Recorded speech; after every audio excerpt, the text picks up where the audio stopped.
Bonjour à tous. Je vais faire une petite, vidéo aujourd'hui sur, le thème de la flemme. Voilà et je voudrais vous prouver aujourd'hui que, c'est d'après moi, un des principaux fléaux de l'humanité. Alors je dis un des principaux, hein, parce que bien sûr, je pense qu'on peut difficilement battre, d'autres problèmes comme, je ne sais pas moi, la cruauté, la cupidité, enfin tout ce qui cause, les problèmes du monde actuel, hein. Voilà, mais je pense qu'on sous-estime, grandement, le fléau que représente la flemme. Voilà. La flemme, c'est quelque chose qu'on sous-estime parce que, on en rit, on en sourit, c'est, l'excuse favorite, de mes élèves, pas que des jeunes d'ailleurs, hein, de beaucoup de gens, tout le temps, et on en parle presque avec tendresse. Voilà, oui, moi, je suis un gros flemmard et puis on rigole ou alors, on répond à quelqu'un, «Ah ton idée est pas mal mais, j'ai la flemme» et puis on rigole. Enfin voilà et je pense que si on change un peu de perspective, on va peut-être un peu moins rigoler, en fait. Hem, alors d'abord, je vais parler un petit peu de la notion de passion, hein. Vous allez voir le rapport très vite. Au niveau philosophique, une passion, c'est quelque chose, qui est plus fort que nous, une pulsion à laquelle on obéit, sans vraiment avoir le choix et donc quand on parle de passion, ça va à l'encontre de, notre liberté, de notre, libre arbitre, hein. Par exemple, imaginons que, quelqu'un sait que, fumer, ça détruit sa santé. Il sait très bien qu'il devrait arrêter de fumer, mais la cigarette pour lui est une passion. Je dis bien une passion au sens philosophique, hein. On parle pas, de quelqu'un qui a, la passion de la Formule 1, hein, enfin quoique, en fait, il y a un lien, mais il faut bien comprendre que là, c'est le mot passion, dans un sens légèrement différent du sens, courant. Donc la cigarette est une passion et il ne peut pas s'empêcher de continuer à fumer. Alors après, ce n'est pas définitif, hein, et justement, un des grands défis de l'existence, c'est de devenir maître de ses passions, de contrôler ses passions, de les transformer, en force motrice, en énergie, hein, pour l'existence, pour réaliser ses désirs, ses projets, et cetera. Ses vrais désirs, voilà, ses vrais choix. Pas, un faux choix, en fait. Parce que les passions et la forme la plus courante de la passion, finalement, c'est ce qu'on appelle les addictions, aujourd'hui, hein. Parce qu'aujourd'hui, on parle d'addiction plus seulement, concernant, les substances, des drogues, dans le sens le plus concret, hein, le plus strict de drogue. On parle aussi d'addiction psychologique maintenant, hein. Et l'addiction psychologique, je pense que c'est la meilleure traduction actuelle de la notion, de passion, qui nous vient de la philosophie. Bon alors quel est le rapport avec la flemme? Eh bien, la flemme, telle qu'elle est présentée par la plupart des gens, tous les jours, je suis obligé de parler comme ça parce que la flemme n'a pas de définition philosophique, hein. Voilà, il y a aucun livre de philosophie sur la flemme. À la limite sur la notion de paresse peut-être, mais bon, ce sont des concepts un peu flous. Alors, je vais en parler vraiment cette fois-ci dans un sens courant, hein. Quand on parle de flemme, c'est souvent concernant, des choses qu'on devrait faire, qu'on sait qu'on devrait faire, mais qu'on ne fait pas parce qu'on a la flemme. Voilà. Un petit peu comme dans l'exemple que j'ai donné tout à l'heure. C'est une bonne idée, mais voilà. Et qu'est-ce que ça révèle, en fait? Ça révèle que vous avez eu une envie.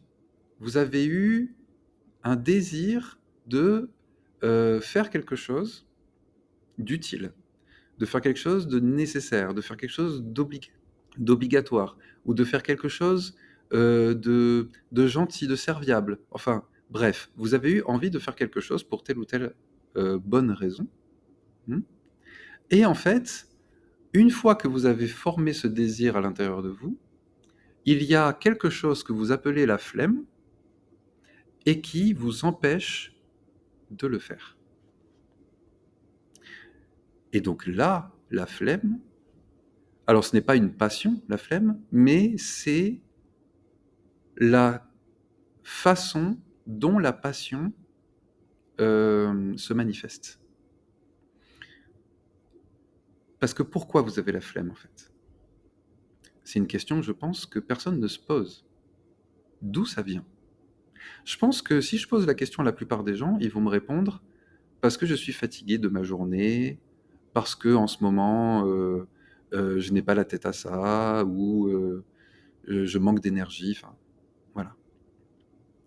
Mais ça, c'est le genre de réponse qui n'est pas satisfaisant parce que on a tout de suite envie de poser une autre question derrière, c'est et pourquoi vous manquez d'énergie? Pourquoi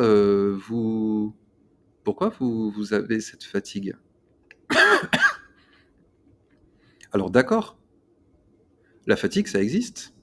Et là, il n'y a aucun problème de passion, hein. Une saine fatigue, une vraie fatigue.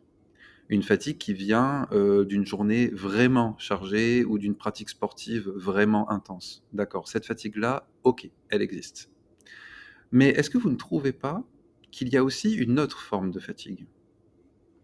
Une fatigue qui n'a pas vraiment d'explication euh, légitime, hein? Une fatigue qu'on peut ressentir même lorsqu'on n'a pas fait grand-chose dans la journée. Hmm. Et est-ce que cette fatigue-là, par hasard, ça ne serait pas finalement une illusion? Est-ce que ça ne serait pas une ruse de notre cerveau pour nous orienter vers nos addictions? Parce que finalement, quand vous avez la flemme de faire quelque chose d'utile ou de nécessaire ou d'obligatoire ou de serviable, etc., etc., qu'est-ce que vous allez faire derrière? Les gens qui ont la flemme, la plupart du temps, ils ne restent pas assis sur leur canapé sans rien faire. Ou alors ils sont en vraie dépression. Et là, c'est un autre sujet. Mais en général, ce qu'ils vont faire après avoir dit qu'ils avaient la flemme, c'est regarder leur série préférée sur Netflix, jouer à des jeux vidéo, enfin, euh, n'importe quoi qui en fait représente une activité. Une activité qui peut même demander des efforts, hein, parce que vous savez qu'il y a certains jeux vidéo qui sont très très exigeants, hein, aussi bien au niveau de la vivacité d'esprit que de la nervosité, hein, et en fait, vous allez vous rendre compte que, alors que vous vous sentiez fatigué, que vous pensiez que vous manquiez d'énergie, finalement, vous allez dépenser une énergie considérable dans l'activité que vous allez faire, dans le jeu vidéo ou dans autre chose. Et là, c'est un peu révélateur quand même. En fait, vous ne manquiez pas d'énergie. C'est juste que on a des addictions psychologiques ou des passions ou une dépression, je ne sais pas, des symptômes dépressifs, on pourrait dire, parce que la dépression, c'est un mot dans lequel on met beaucoup de choses, euh, eh bien, qui vous empêche de faire ce que vous devriez faire ou ce que vous avez vraiment au fond de vous envie de faire. Et je pense que beaucoup de gens connaissent cette problématique, ils ont des vrais projets, voire carrément des rêves d'enfant, hein. Pour moi, en l'occurrence, c'était devenir écrivain. Et en fait, ils ne réalisent jamais des projets qui leur tiennent vraiment profondément à cœur. Ils ne réalisent jamais des choses dont pourtant ils sont sûrs que ça leur procurerait de l'épanouissement, voire carrément du bonheur, et la flemme les empêche d'être heureux, d'être épanouis, de réaliser leurs rêves d'enfant. Ou des projets sympathiques. Ça peut être aussi tout simplement des projets sympathiques. Ça peut même être appeler un ami qu'on n'a pas appelé depuis longtemps, ou essayer de se réconcilier avec un membre de sa famille. On a le désir qui se forme, ce désir revient quotidiennement, il revient à la charge tous les jours, mais la flemme. Donc la flemme, finalement, c'est un mot qu'on colle sur beaucoup de choses qui sont finalement très différentes.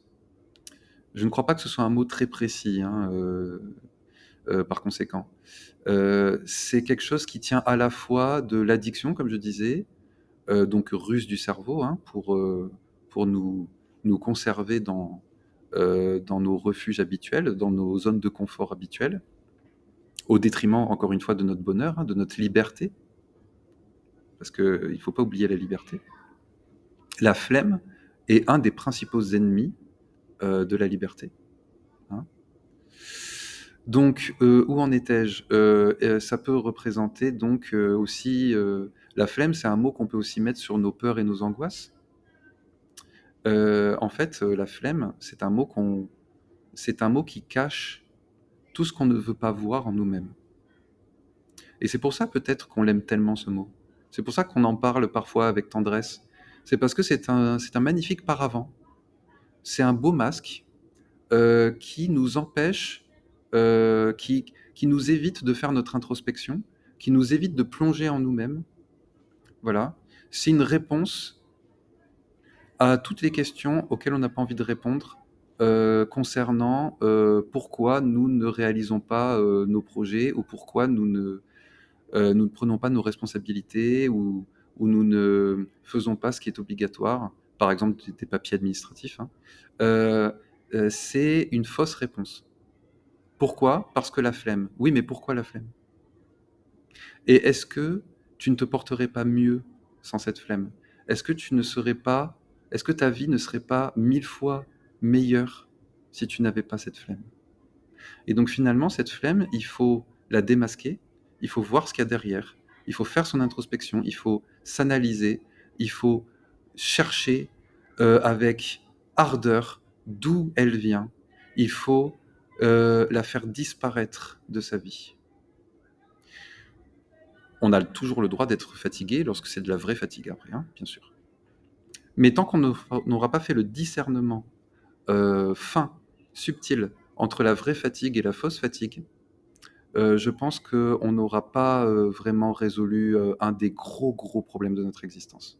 Et pour conclure, je reparle de ce que j'ai dit en début de vidéo. J'ai dit que la flemme n'a pas l'air d'être un grand fléau comparé à la cruauté et à la cupidité qui ravagent le monde.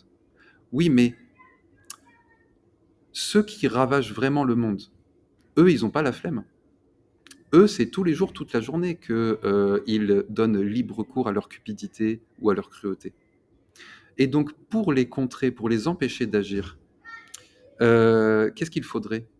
Il faudrait qu'on n'ait pas la flemme de réagir, justement, de se battre, de militer, de changer nos vies et nos modes de consommation pour lutter contre ces fléaux qui ravagent la planète, qui tuent les animaux, qui tuent les plantes, qui tuent des gens. Hein? Est-ce que finalement, la flemme générale qu'on observe autour de nous, favorisée par notre mode de vie très addictif, hein, est-ce que finalement, cette flemme n'est pas le meilleur allié de ceux qui ravagent le monde? Parce que finalement, ça arrange beaucoup de grands patrons, ça arrange beaucoup de grands financiers, ça arrange beaucoup d'hommes politiques que nous soyons chez nous, sur notre canapé, avec la flemme. Donc la flemme a une dimension politique, la flemme a une dimension philosophique, la flemme a des répercussions qu'on sous-estime sur le monde, en fait. Sur le monde, sur la préservation de la vie, la préservation de l'environnement. La flemme. La flemme est un des principaux ennemis de l'humanité. Pensez-y quand vous aurez la flemme. En tout cas, je ne prétends pas que je suis un modèle, hein. Parce que, bon, voilà, parfois, le soir, au lieu de poursuivre mes projets, j'ai fini par regarder des vidéos sur YouTube pendant des heures et je me couche sans avoir rien avancé du tout. Donc, je ne suis pas du tout un modèle. Mais je vous assure que j'y travaille. Que j'y travaille et que si je concrétise quand même beaucoup de projets cette année et que je continue et que je compte bien continuer sur cette lancée pour les années à venir, il suffit de regarder mes vidéos sur mes projets littéraires, par exemple, eh bien, c'est parce que j'ai remporté de grandes victoires sur la flemme. La flemme, je vous ai dit, qui est un arbre qui cache la forêt. Hein.